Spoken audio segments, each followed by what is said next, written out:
Eh bien, salut à tous, salut YouTube et bienvenue. Aujourd'hui, on va faire une vidéo sur un téléviseur. Alors, le mien qui commençait à être un petit peu vieillot et comme je regarde assez loin, j'ai la vue qui baisse.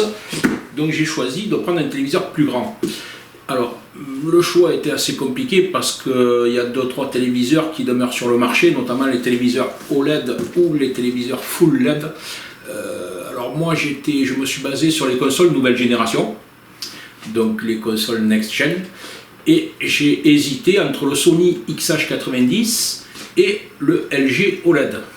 Alors le XH90 était en 189 pour 1790 €, mais malgré tout il a beaucoup de défauts, contrairement à ce que tout le monde veut bien en dire. Alors pour l'OLED, moi j'ai pris le LG en B10 en 65 pouces plutôt que le C10. Alors pourquoi? Parce qu'encore une fois, la rumeur populaire veut que le C10 soit le meilleur téléviseur du marché.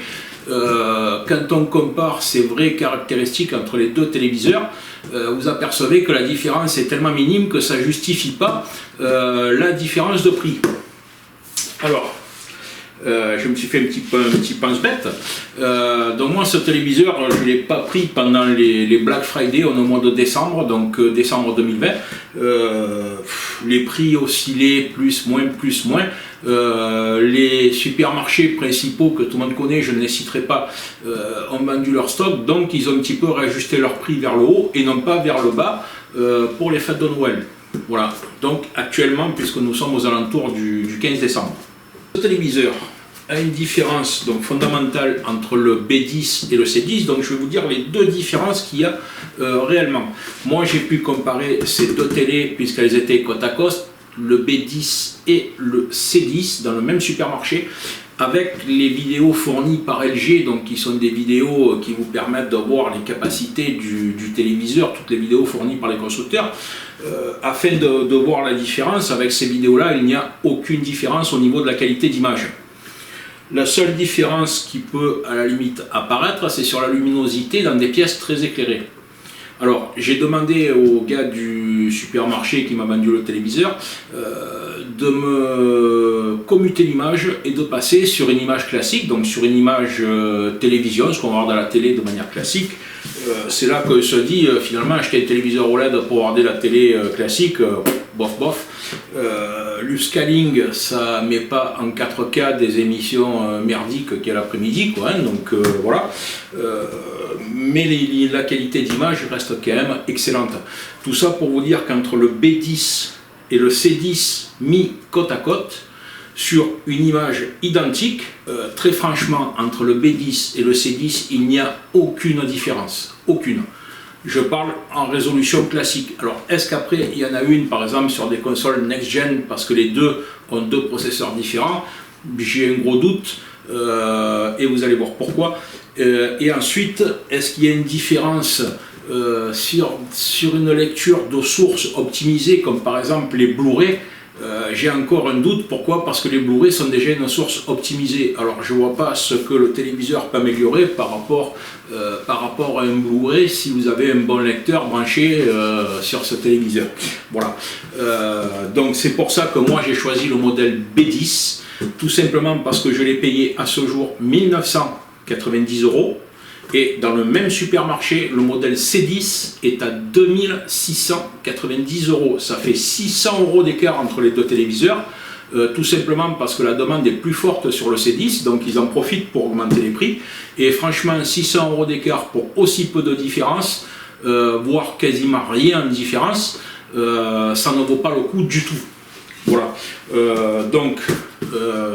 En plus, moi j'ai l'avantage que ce modèle B10, je l'ai acheté il y a un mois de ça pour ma mère qui a changé le sien, le téléviseur qui était cuit, dans une version 55 pouces. J'ai donc pu le tester chez elle et je peux vous garantir que lorsque vous regardez des vidéos en 4K, le B10 franchement il est au top de chez top. Par contre, quand vous regardez les émissions que regarde ma mère à son âge, c'est-à-dire 80 ans, les émissions de vieilles qui passent l'après-midi, effectivement, ouais, c'est se dire acheter un OLED pour regarder ça. Donc ce téléviseur a deux différences entre le B et le C. Je vais vous dire lesquelles. Alors, celui-là est équipé du processeur A7 de 3e génération, alors que le modèle C10 est équipé du processeur A9 de 3e génération. Voilà, c'est la seule différence véritablement notable entre les deux téléviseurs. Maintenant, le processeur A7, LG le monte sur tous ses téléviseurs. Il n'y a que le C10 quasiment qui est équipé du processeur A9 et quelques autres modèles OLED qui sont vendus beaucoup plus cher. Alors, est-ce que vraiment ça vaut le coup de mettre 600 € de plus pour avoir un processeur qui va pas forcément vous être utile? J'ai un doute. Voilà. Ensuite, le modèle, donc celui-ci B10, est équipé de 2 HDMI 2.1, donc qui sont la nouvelle norme et sur lequel vous allez pouvoir brancher vos consoles next-gen, et de 2 HDMI 2.0, alors que le C10 est équipé directement de 4 HDMI 2.1. Voilà. Alors, petite précision en ce qui concerne l'HDMI 2.1, mon Panasonic, qui est âgé de 8 ou 10 ans, est déjà équipé de ce type de connectique. Alors chez les constructeurs, et je vous le précise, même si vous me dites le contraire, c'est bien marqué à l'arrière du téléviseur qu'il est pourvu d'une entrée EARC. Voilà. Alors sur la plupart des téléviseurs, y compris chez Sony, le 2.1 est une mise à jour. C'est-à-dire que même si le téléviseur est équipé de la broche 2.1 en HDMI, elle ne fonctionne pas. Vous êtes obligé de faire une mise à jour, donc de connecter votre téléviseur. Je suppose que sur le LG, c'est peut-être la même chose. Je n'ai pas trouvé de précision là-dessus pour vous le dire. Voilà. Ensuite, pourquoi avoir choisi un LG plutôt qu'un Sony ou qu'un Panasonic? Tout simplement parce qu'au niveau des téléviseurs OLED, les LG sont toute option. Voilà, donc je vous l'ai fait voir dans la vidéo d'intro. Celui-ci, il est Bluetooth, Wi-Fi, il est équipé de WebOS. Donc pour ceux qui connaissent WebOS, moi j'ai pas pu comparer WebOS, c'est pas mal WebOS, hein, j'ai pas pu comparer avec Android TV puisque je n'ai pas de téléviseur Android. Bon, c'est pas mal du tout WebOS. Tout est dedans, vous avez Disney Channel, Netflix, YouTube et toutes les chaînes où il suffit de vous abonner en pré-programmé. Bien évidemment, l'écran est 4K, c'est la moindre des choses. Hein, voilà. Et alors, quelque chose de très important dont personne ne parle dans aucun test, je dis bien, c'est la consommation électrique. Ça va vous faire rigoler, mais si moi j'étais parti au départ pour prendre un téléviseur avec un écran de 215 cm, c'est-à-dire un 86 pouces, je crois que c'est chez Sony, un téléviseur de cette taille-là, ça consomme 400 watts. C'est-à-dire qu'il n'est pas en catégorie A, il est en catégorie B, voire C. C'est un de ceux qui consomme le plus. Alors que celui-ci, avec un écran de 164 et le processeur A7 consomme 126 watts. Alors 126 watts, si on prend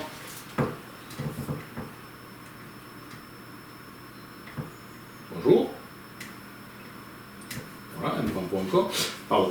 Donc si on prend les données relevées et données par le vendeur de télévision, 126 watts représente 29 € par an pour un fonctionnement de 4 heures par jour, en tenant compte qu'une télé fonctionne bien plus que 4 heures, mais ça fait 29 € par an pour 4 heures par jour, le reste en veille. Voilà, ça c'est les données constructeurs pour 1 kW à 0,15 centimes. Voilà, donc c'est quand même relativement important. Moi personnellement, la journée, je ne regarde pas la télé, je la regarde que le soir. Et ça peut m'arriver de jouer à des jeux vidéo, effectivement, dans la journée, mais c'est assez rare.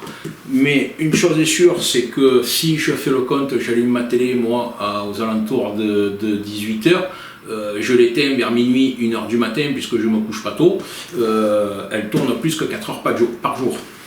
Voilà. Donc, c'est un paramètre à prendre en compte. Le Sony XH90 consomme plus que les téléviseurs LED.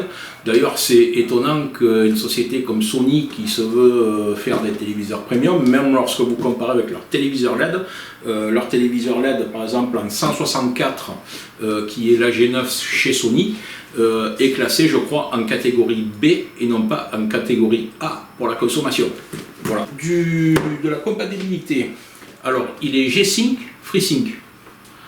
Alors G-Sync, FreeSync, d'après ce que j'ai compris, ça signifie que vous pouvez brancher votre ordinateur, si vous êtes pourvu d'une carte graphique Nvidia, donc c'est marqué sur le carton, et vous pouvez donc à ce moment-là jouer sur votre téléviseur via votre PC ou travailler sur votre téléviseur via votre PC, bien que dernièrement j'ai entendu la rumeur où les nouvelles cartes graphiques de chez Nvidia, moi je dispose de la RTX 2060, je crois que c'est les 3060 ou 3080, je ne sais plus, auraient des problèmes de compatibilité.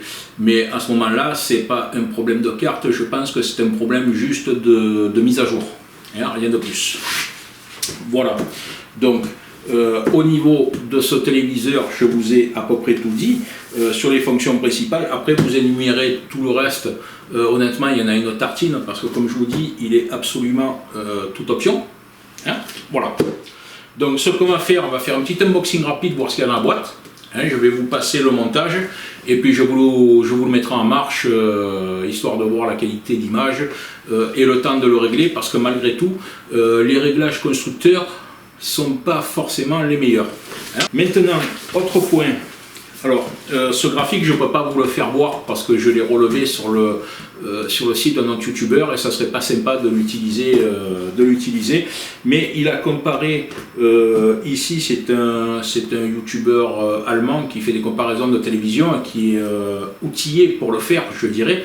Outillé, c'est-à-dire qu'il prend les mesures sur les écrans, sur les pixels, les machins, tous ces trucs-là. Voilà.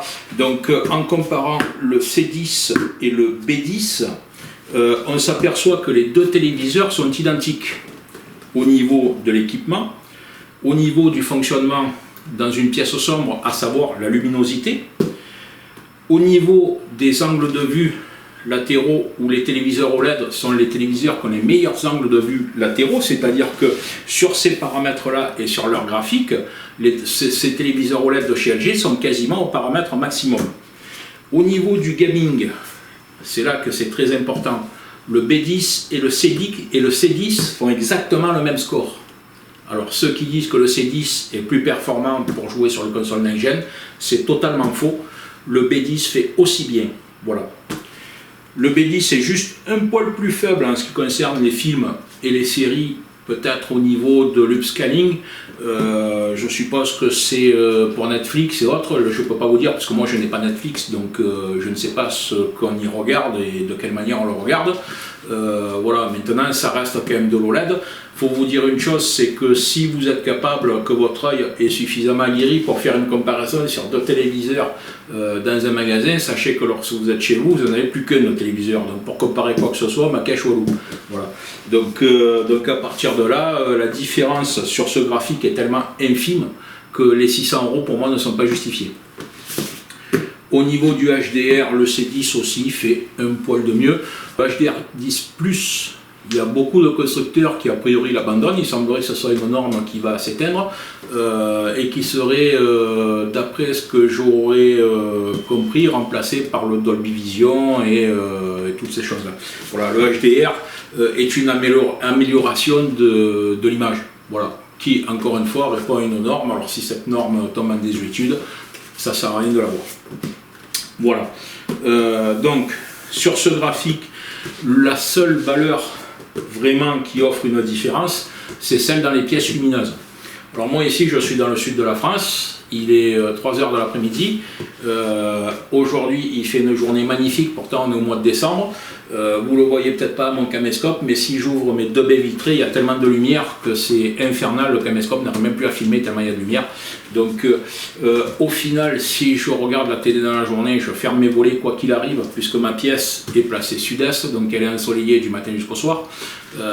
Et le soir, il fait nuit, donc acheter un téléviseur à 600 € de plus uniquement en vous disant peut-être je vais le regarder dans la journée, à vous de voir, vos horaires, c'est vous qui les connaissez.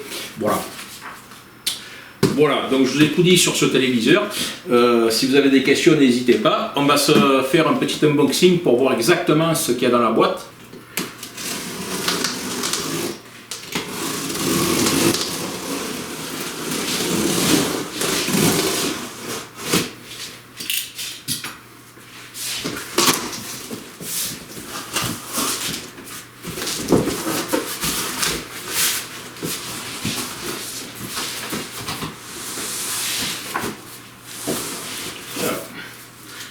Ici, on a une plaque, donc qui est un cache à mettre à l'arrière du téléviseur.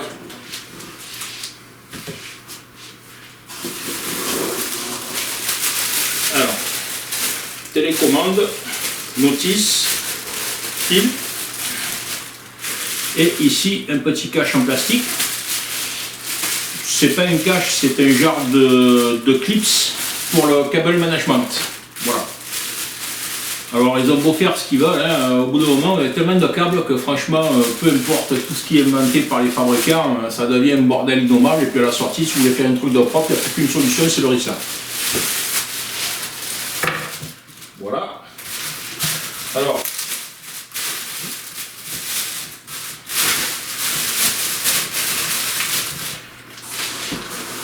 sur la remote control, donc pour les versions qui sont déjà inclus dans la télévision, vous avez ici le bouton Netflix et le bouton Prime Video. Voilà. Pour ceux qui sont abonnés, j'ai remarqué une chose avec cette télécommande qui est pas mal du tout.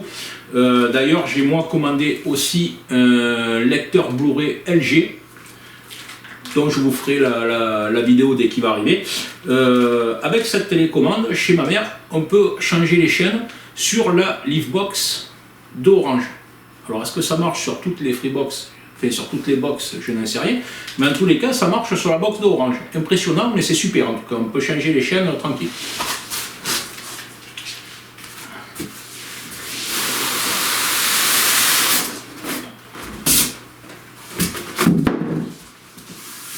Alors.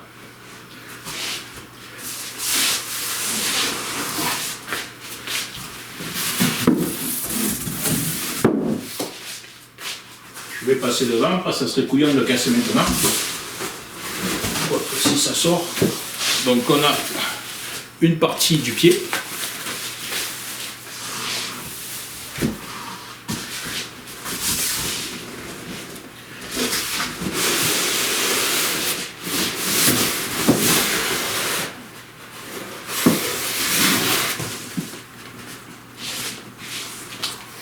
Ah, mais il est balèze ce carton. Désolé, ça a bougé.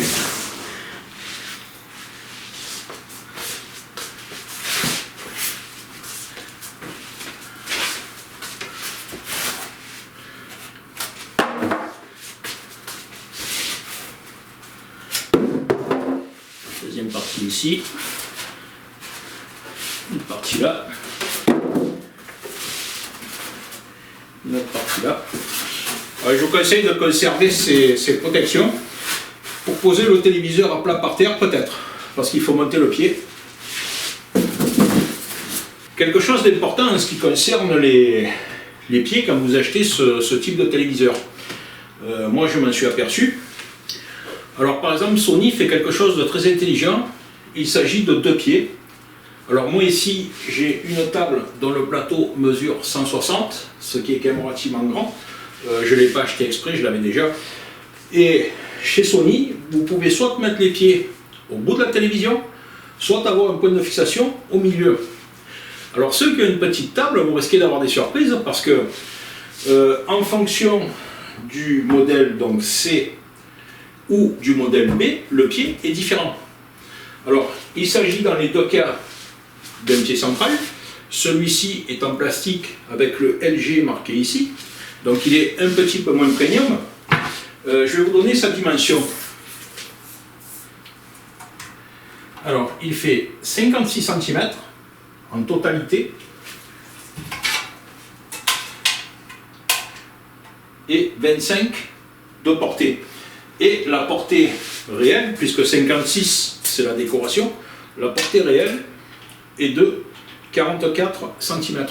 Alors faites attention que si vous achetez ce type de téléviseur, le pied peut avoir de l'importance du fait que par rapport à ça, vous serez obligé peut-être de changer de table. Hein?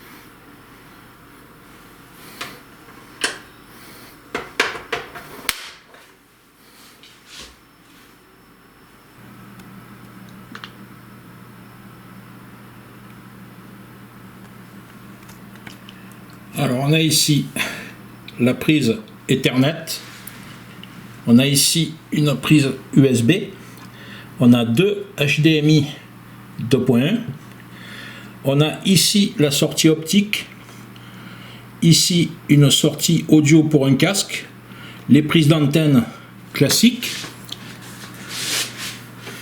On dispose ici de deux autres HDMI, de USB pardon, et de deux HDMI classiques. Et là, vous pouvez mettre une carte PCM CIA dans ce slot. Cable management. Et les points de fixation pour mettre un support mural si vous le désirez. Donc on voit ici, lorsque toutes mes baies sont ouvertes, ce que ça donne. Alors quel que soit le téléviseur, honnêtement vous n'y voyez rien. Voilà. L'étiquette énergétique. 129 watts. Le LG uniquement sur le pied. Ici 4K HDR.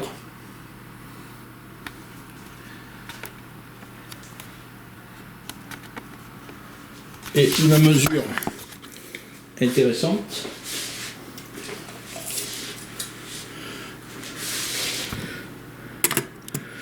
Donc, sous la télé, trop lumineux, pardon. On va se mettre de ce côté. Donc, sous la télé, on a une hauteur de 4 cm.